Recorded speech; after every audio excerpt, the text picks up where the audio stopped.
studies. I will teach you subject mathematics of standard 6.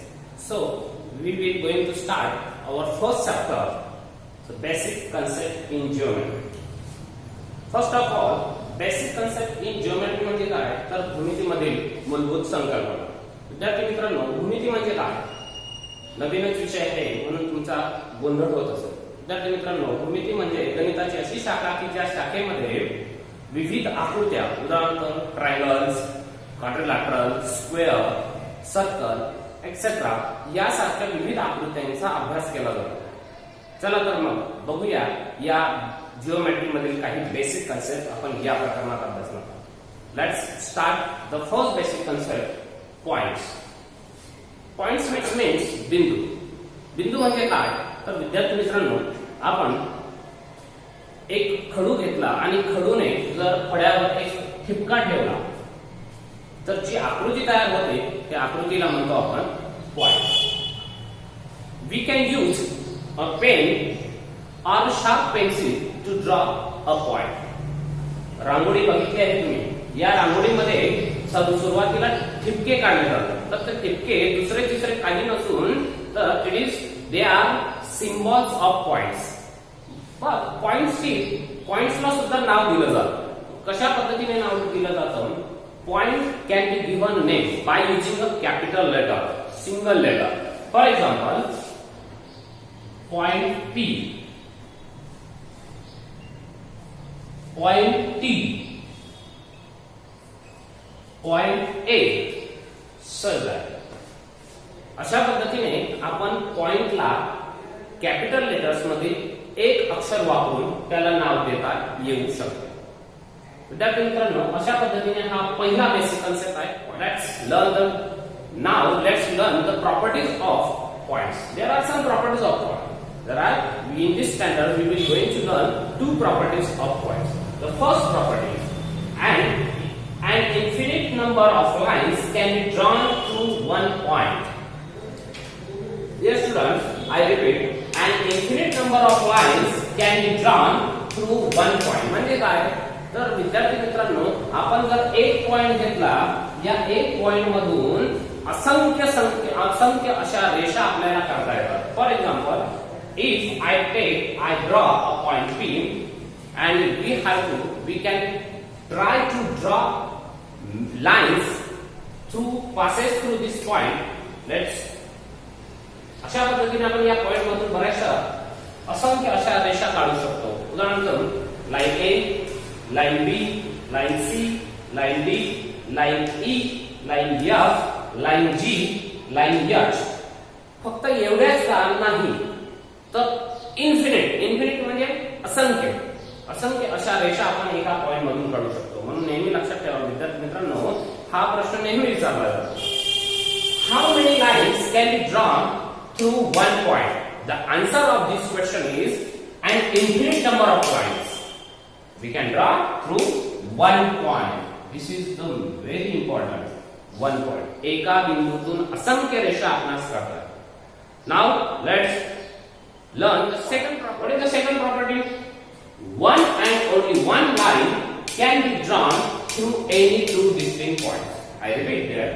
One and only one line can be drawn through any two distinct points. म्हणजे काय तर विद्यार्थी मित्रांनो, फक्त एक आणि एकच रेषा या दोन बिंदूतून आपल्याला काढता येतात. यासाठी आपण एक कृती करूया. Let's take two A points. Points A and point B. Now let us join both points by using ruler.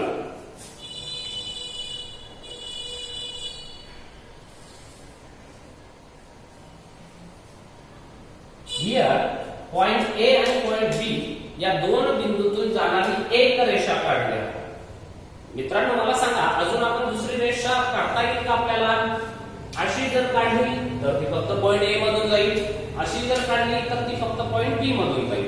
पण दोघं बिंदूतून जाणारी रेषा फक्त एकच काढता येते. एक आणि एकच रेषा आपण दोन बिंदूतून जाणारी काढू शकतो. समजले विद्यार्थी मित्रांनो? अशा पद्धतीने पॉइंट च्या दोन प्रॉपर्टी आपण अभ्यासल्या. An infinite number of lines can be drawn through one point, and the second property is one and only one line can be drawn through any two distinct points. Now let's learn the second basic concept of geometry, that is line segment. Line segment means रेषाखंड. What is line segment?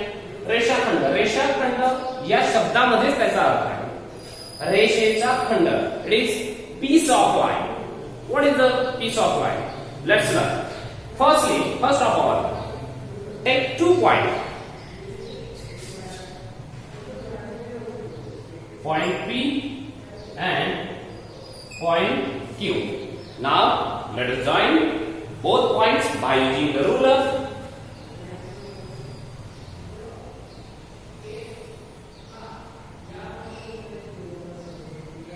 We get a small line, that is a piece of line.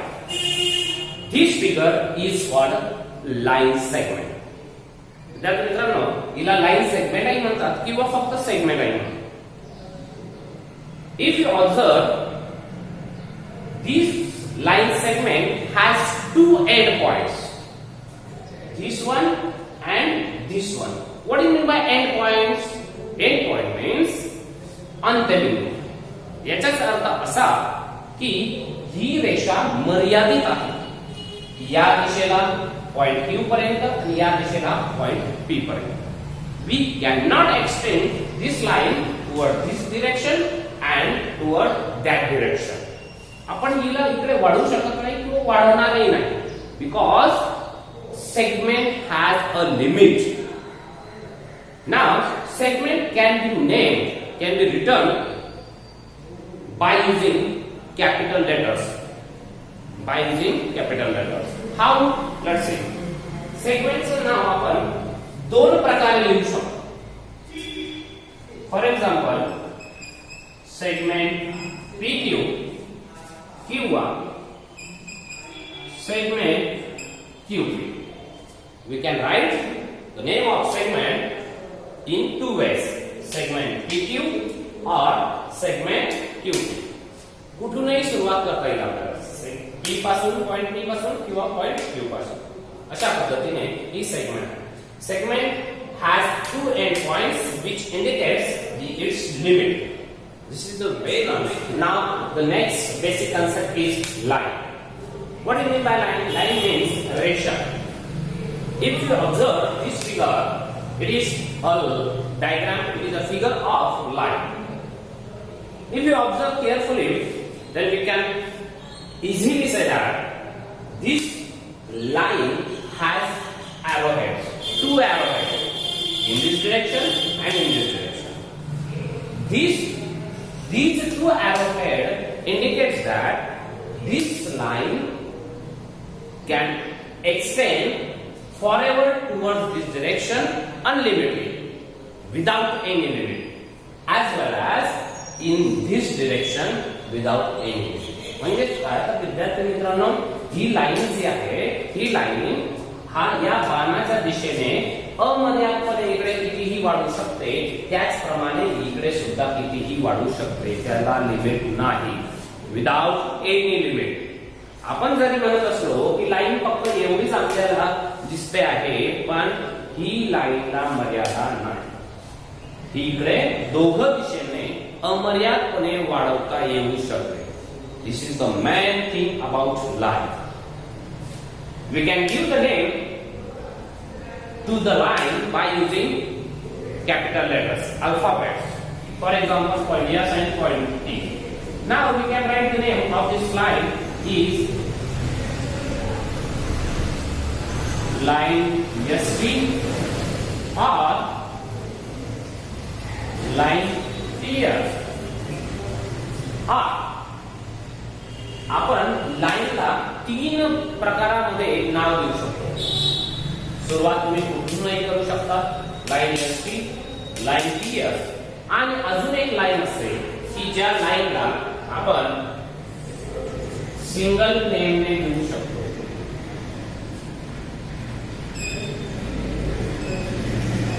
Line L.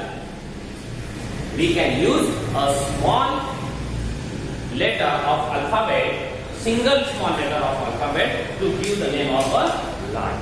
अशा पद्धतीने विद्यार्थी मित्रांनो आपण अल्फाबेटचे दोन letter वापरूनही नाव रेषेला देऊ शकतो किंवा एकच लेटर वापरूनही त्याला रेषेला नाव देऊ शकतो. अशा पद्धतीने रेषा आणि रेषाखंड हे आपण बघितले. नाव डिफरन्स, सगळ्यात महत्त्वाचं म्हणजे डिफरन्स. फरक काय आहे यांच्यामध्ये कोणाकोणामध्ये? Line and segment. What is the difference between segment and line? If you observe carefully, then we can say that segment has two end points, but line has two arrowheads. It means that we cannot extend to segment on both directions, but in about the line we can extend the line on both directions without any limit. अशा पद्धतीने हे दोन महत्त्वाचे फरक आहेत. विद्यार्थी मित्रांनो, बरेचसे विद्यार्थी सेगमेंट आणि लाईन ओळखताना गोंधळ करतात. त्यामुळे हा गोंधळ होऊ नये म्हणून स्पष्टपणे लक्षात घ्या की विद्यार्थी मित्रांनो, सेगमेंटला आपण वाढवू शकत नाही, तिला मर्यादा असते. तर रेषेला arrowheads मुळे आपल्या लक्षात येते की ती अमर्यादित आहे. Do you understand?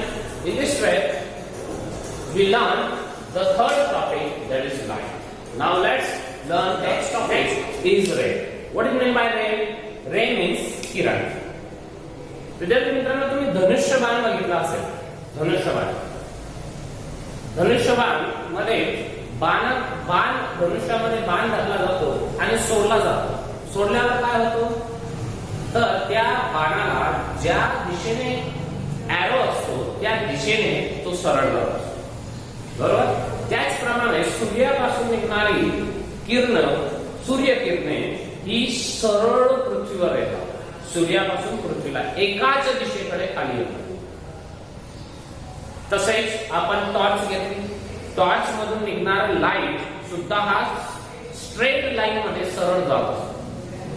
मग हे सगळं का सांगतो आहे?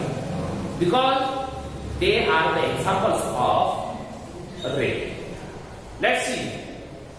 Here I draw a figure.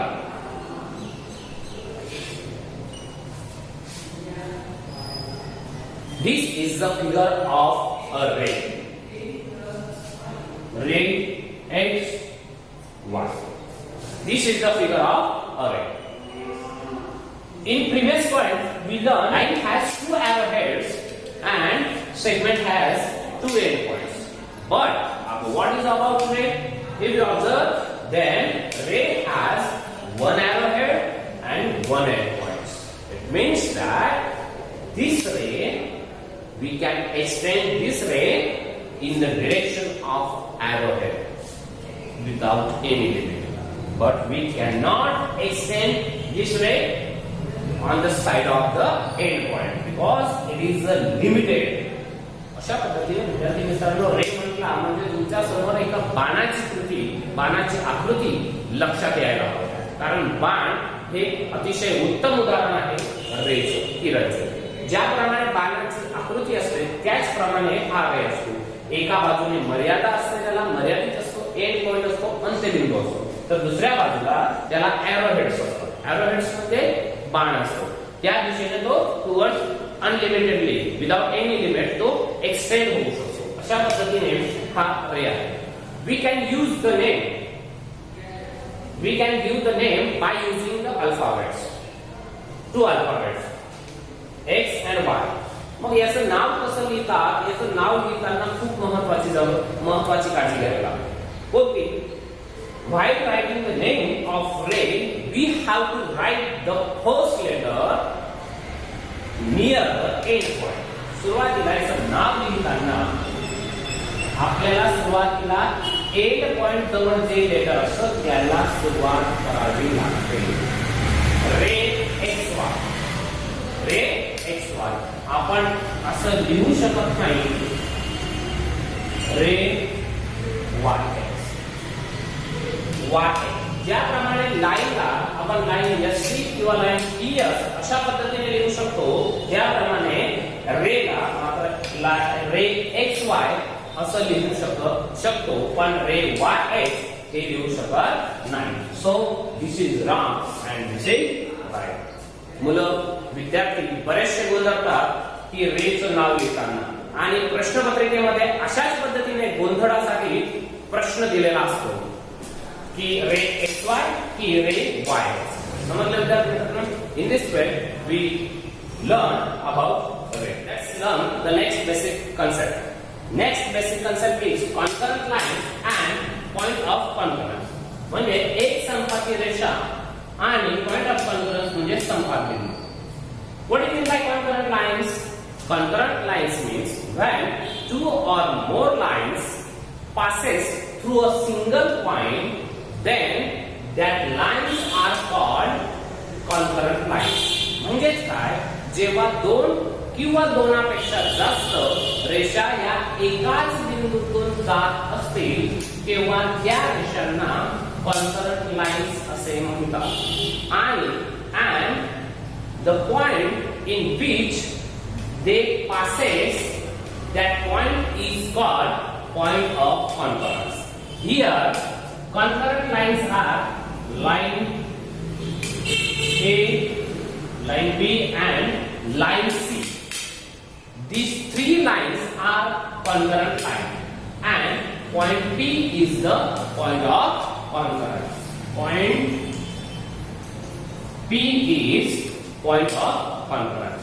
अशा पद्धतीने विद्यार्थी मित्रांनो दोन किंवा दोनापेक्षा जास्त रेषा जेव्हा एकाच बिंदूतून जात असतील तेव्हा त्या रेषांना म्हणतात एकसंपाती रेषा कॉन्करंट लाईन. आणि ज्या बिंदूतून या एक संपाती रेषा जात असतात त्या रेषांना त्या पॉइंटला म्हणतात point of concurrence. Now let's learn the next topic, next basic concept, collinear points and non collinear points. Collinear म्हणजे काय, तर एक रेषीय, रेषेवर एकाच रेषेवर असणारे बिंदू. आणि नॉन कोलिनियर म्हणजे नैक रेषीय की जे एका रेषेवर नसतात. Points which lie, three or more points which lie on the same line, they are called collinear point. For example, here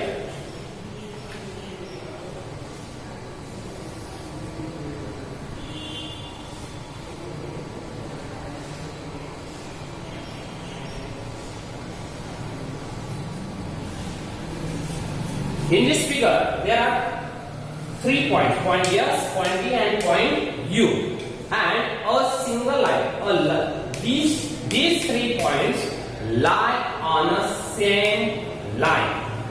हे तिघही बिंदू एकाच रेषेवर असल्यामुळे यांना म्हणतात एक रेषीय बिंदू. So point S, point T and point U, these 3 points are collinear points. But if we take another point, point X, point Y, then we cannot say that point X and Y are also collinear, because point X and point Y are not lie on the same line. Therefore, point X and point Y, these are non-collinear points. We can say that point S, point P and point Y, these 3 points, point Y, S and T, अशा पद्धतीने या तिघ पॉइंटच्या बाबतीत म्हटलं गेलं तर point S, point T and point Y are non collinear. In the same way point T, point X, point U, these points also non collinear. म्हणून विद्यार्थी मित्रांनो जे 3 किंवा 3पेक्षा जास्त बिंदू एकाच रेषेवर असतील त्या बिंदूंना म्हणतात कोलिनियर पॉइंट, आणि जे एकाच रेषेवर नसतील त्या बिंदूंना म्हणतात non collinear. You understand? Let's learn the next basic concept. Next basic concept is planes. Planes. Planes means pratham. What do you mean by planes? Students, you learn that if you observe the surface of this blackboard, how is it? The surface of this blackboard is flat. In this way, you can say that the surface of this wall, the surface of this wall is also flat. For example, the surface of the table. the surface of your textbook, the surface of tile, chart, etc., and the surface of this gas cylinder or the surface of the football. या दोघांमध्ये, या दोन वेगवेगळ्या यांच्यामध्ये काय फरक आहे जर आपण बघितलं तर फळ्याचा सरफेस हा पृष्ठभाग हा सपाट आहे आणि गॅस सिलेंडर किंवा फुटबॉल या दोघांचा सरफेस हा गोलाकार आहे, फ्लॅट नाही. शेजारील आकृतीमध्ये तुम्हाला दिसतंय एक फिगर दिसतंय, एक चौकोन आहे. It is a quadrilateral and this quadrilateral shows that planes. It is a figure of plane. विद्यार्थी मित्रांनो, a flat surface is called plane. म्हणजे एक सपाट पृष्ठभाग असणारी आकृती म्हणजेच प्रतल होय. या प्रतल हा अनलिमिटेड असतो. Plane has no limit. या आकृतीमध्ये तुम्हाला दिसतंय की ही चौकोनाची आकृती दिलेली आहे आणि या आकृतीला चारही दिशेला बाण दाखवले आहेत. This plane has 4 arrowheads on the 4 direction. It means that this plane extends in this direction, in that direction, in upper direction, in lower direction. It means that planes can easily extend on all directions. म्हणजे it is a part of black hole, is a part of a plane. विद्यार्थी मित्रांनो, या प्लेनला नाव दिलं होतं. We can give the name to plane by using a capital letter and this capital letter should be written in the corner of the plane, such as